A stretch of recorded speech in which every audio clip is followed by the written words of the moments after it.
Hello everyone and welcome to episode 5 of Chess Opening Traps. In today's episode we're going to be looking at one of the craziest and most unique traps I've ever seen that I bet you have never seen before and will probably make you rethink all you know about king safety. So, it comes after pawn to d4, we play pawn to d5, and white goes pawn to c4, the queen's gambit, and we play bishop to f5 here, the Baltic defense, and this is by no means black's best option, but it is a fine line. So now white plays knight to c3 here, adding more pressure to our d-pawn, and we defend it with pawn to e6, and white here might think that they can already win a pawn by capturing. We capture back, and now playing queen to b3 here. And it looks like we're just losing a pawn on move 5 because they get this fork here, and we cannot defend both, but not to worry, we play knight to c6. And if white takes either of these pawns, then they are already completely losing. So, queen takes on b7 is the really incredible trap. I will get more into this afterwards, but first let's look at if they try to capture on d5.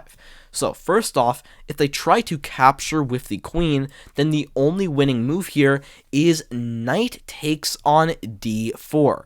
What we're doing with this move is it is extra protected by our queen, our knight defends the bishop, and this fork on c2 is really hard to stop. And by really hard, I actually mean unstoppable. And the reason we cannot trade queens here first is that if we do this, then now, yes, we're getting this fork, but white is also getting the exact same fork on us as well. So because of that, we cannot trade queens, and instead, they're probably going to trade queens with you here. You're going to capture back with the rook, and now white can try pawn to e4 here. This is probably their best attempt to try and block out our bishop, but we can still completely win here by playing knight to c2, getting the fork. Now white has to move up, and we simply just capture the rook in the corner, because even though they capture our bishop, our knight is getting out safely. We're up a complete exchange here. White's king cannot castle, and we have a fantastic position. So, they cannot capture on d5 the queen, but what if they try to capture with the knight?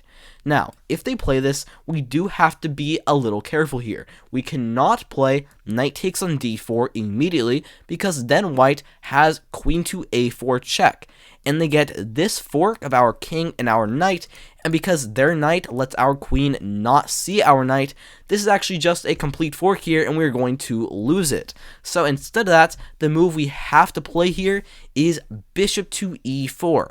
An odd looking move, but the idea is very clear. After white moves away, now we capture on d4 because our queen sees the knight. We attack their queen, and now this fork on c2 is once again impossible to stop, and if they try queen to a4 check, then we simply have pawn to b5 here.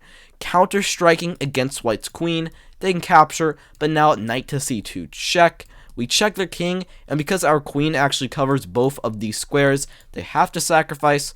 We take back, and now we're just up 5 points of material here in a completely winning position. So, I think it is pretty clear they cannot capture on d5 with either their knight or their queen, but what if they try to capture on b7?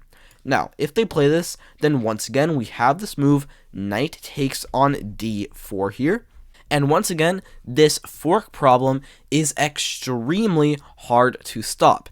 If they capture on d5 here, this looks good, but it really is not good at all, because we simply play knight to c2 check, we get the fork, white has to move, and now we actually have a very nice win here. We trade queens, but now we long castle. We attack the knight, and it is actually undefendable, so after they play bishop to d2, you can capture the rook, you can capture the knight, you're completely winning here. So they cannot capture on d5, but their best attempt in this position is probably to play pawn to e4, an attempt to block out our bishop and just get our pieces kind of tangled, but now we play rook to b8.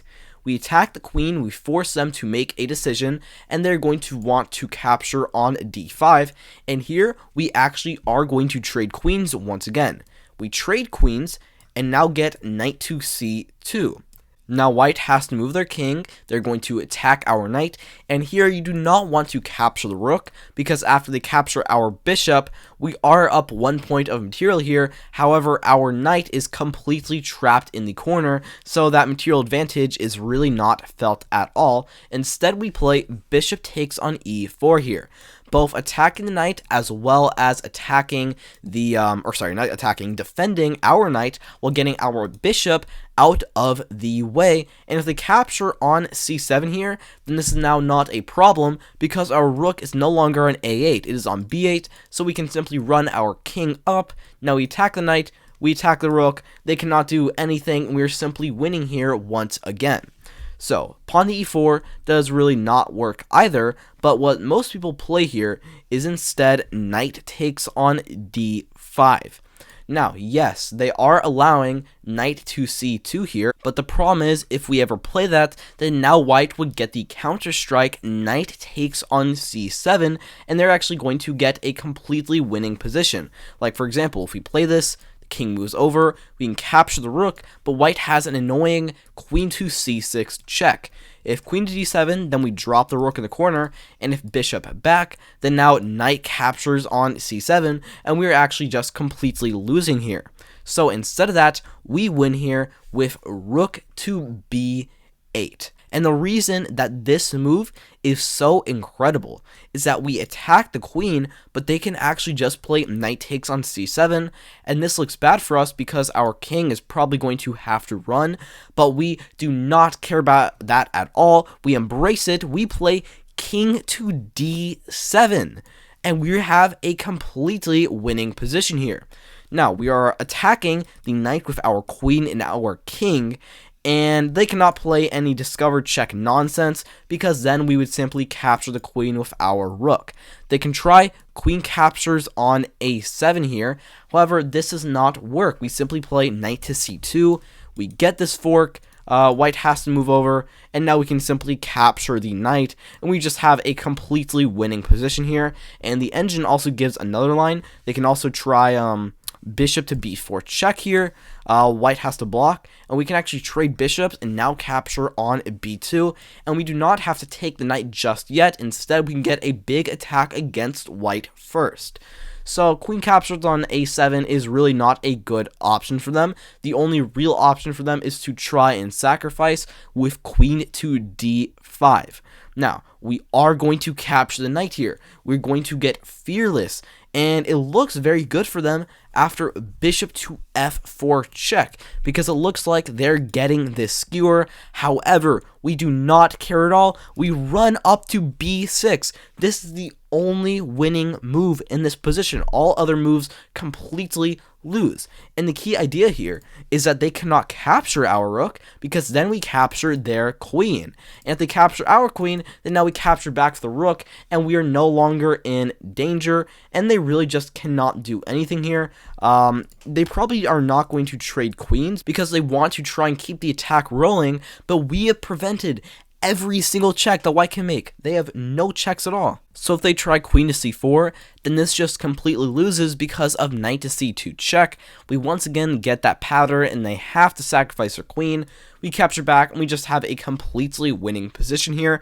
So because of that, their only real option to even attempt to survive is to trade queens here. And even though we are only up 1 point of material, we have a completely winning position. And what everybody in this position has tried to play is bishop to e3 and get this pin and eliminate our super powerful knight, but this does not work, and white will most likely fall into a checkmate trap after bishop to b4 check. Now they want to move their king over, but now we simply play king b7, get our king out of this pin here, and if they try to trade, then now we have forced checkmate with rook takes on d4.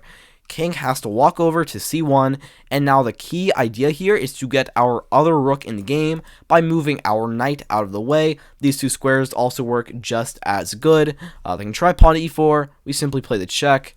They can block one last time, we capture, king walks over, and now rook up to d1 is checkmate. So that is probably the most ridiculous trap I have ever seen, or at least one of them.